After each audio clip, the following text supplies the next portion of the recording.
Court ने योगी आदित्यनाथ सरकार को लगाई तगड़ी फटकार। योगी आदित्यनाथ की रिपोर्ट से सुप्रीम कोर्ट नाखुश। कोर्ट के जजों ने योगी आदित्यनाथ को डांटा। कोर्ट ने योगी सरकार की स्टेटस रिपोर्ट पर साधा निशाना। लखीमपुर कांड पर बुरी फंसी उत्तर प्रदेश की योगी आदित्यनाथ सरकार। सुप्रीम कोर्ट का योगी सरकार पर चला हथौड़ा। सदमे में पीएम मोदी, गृह मंत्री अमित शाह। अगर आप भी बीजेपी की गलत नीतियों का विरोध करते हैं तो लाइक कीजिए इस वीडियो को और चैनल को सब्सक्राइब करने के बाद घंटी बजाना बिल्कुल ना भूलें। बढ़ते हैं पहली खबर की तरफ। योगी सरकार की रिपोर्ट से सर्वोच्च न्यायालय नाखुश। रिटायर्ड जज की निगरानी में जांच का दिया सुझाव। दरअसल योगी सरकार की रिपोर्ट से सर्वोच्च न्यायालय नाखुश। रिटायर्ड जज की निगरानी में जांच का दिया सुझाव। देश की सर्वोच्च अदालत ने सोमवार को उत्तर प्रदेश सरकार की ओर से लखीमपुर खीरी में हिंसा मामले में दायर एक स्टेटस रिपोर्ट पर निशाना जाहिर किया। सुप्रीम कोर्ट ने इस मामले की जांच की प्रगति को लेकर नाखुशी जताई। कोर्ट का कहना था कि जांच की प्रगति हमारी उम्मीद के अनुरूप नहीं हो रही। सुप्रीम कोर्ट ने लखीमपुर हिंसा मामले में अलग अलग एफआईआर में गवाहों की मिलीभगत पर असंतोष व्यक्त किया है। साथ ही जांच की निगरानी के लिए पंजाब और हरियाणा हाई कोर्ट के एक पूर्व जज को नियुक्त करने का प्रस्ताव रखा है। लखीमपुर हिंसा मामले में सोमवार को सर्वोच्च अदालत ने कहा कि यूपी सरकार द्वारा दायर एक स्टेटस रिपोर्ट में ये कहने के अलावा कुछ भी नया नहीं कि अन्य गवाहों से पूछताछ की गई है। इस दौरान सुप्रीम कोर्ट ने लखीमपुर हिंसा मामले की जांच हाई कोर्ट के रिटायर्ड जज की निगरानी में कराने का सुझाव भी दिया है। इस मामले पर कोर्ट ने उत्तर प्रदेश सरकार से शुक्रवार तक अपना पक्ष स्पष्ट करने को कहा है। गौरतलब है कि पिछले महीने प्रदेश के लखीमपुर खीरी हिंसा के दौरान 4 किसानों और एक राष्ट्रीय चैनल के पत्रकार सहित 8 लोगों की मौत हो गई थी। सुप्रीम कोर्ट ने इस मामले में पंजाब और हरियाणा हाई कोर्ट के रिटायर्ड जज रंजीत सिंह और जज राकेश कुमार जैन का नाम सुझाया। कोर्ट ने इस मामले की सुनवाई को शुक्रवार तक के लिए टाल दिया है।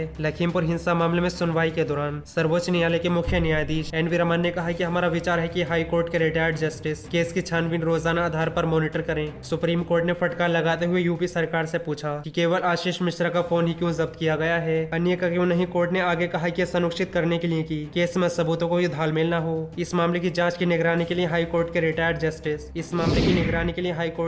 जज को नियुक्त करने की इच्छा रखते हैं। बढ़ते हैं अगली खबर की तरफ। योगी आदित्यनाथ के खिलाफ चुनाव लड़ूंगा, कुछ भी हो जीतने नहीं दूंगा। भीम आर्मी के चंद्रशेखर आजाद की चुनौती।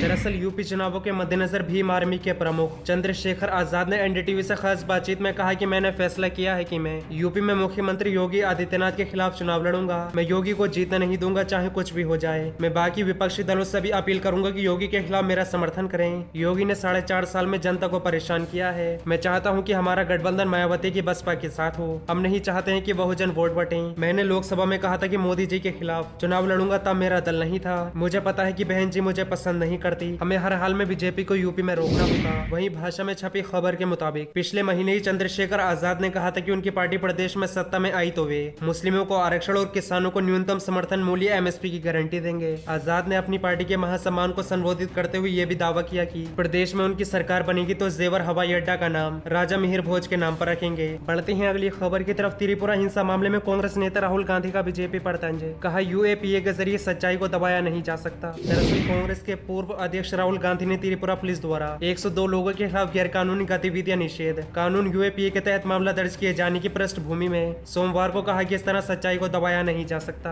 कांग्रेस नेता राहुल गांधी ने ट्वीट कर लिखा है, त्रिपुरा के जलने के बारे में बताना सुधारात्मक कदम उठाने का आह्वान है, परंतु भारतीय जनता पार्टी पर्दा डालने की अपनी पसंदीदा तरकीब के तहत संदेश वाहक को भी निशाना बना रही है। यूएपीए के जरिए सच को दबाया नहीं जा सकता। गौरतलब है कि त्रिपुरा पुलिस ने शनिवार को 102 सोशल मीडिया खाता धारकों के खिलाफ आपराधिक साजिश और फर्जीवाड़े के आरोपों में यूएपीए तहत भारतीय दंड संहिता की विभिन्न धाराओं के तहत मामला दर्ज किया और ट्विटर, फेसबुक और यूट्यूब प्रशासन को नोटिस भेजकर इन खातों को फ्रीज करने और इनके बारे में सभी जानकारी मुहैया कराने को कहा है। त्रिपुरा पुलिस ने राज्य में अल्पसंख्यकों को निशाना बनाकर हिंसा के संबंध में सोशल मीडिया पर पोस्ट डालकर कथित रूप से सांप्रदायिक वेम ने फैलाने को लेकर उच्चतम न्यायालय के 4 वकीलों के खिलाफ कानून, यूएपीए और भारतीय दंड संहिता की विभिन्न धाराओं के तहत मामला दर्ज किया है।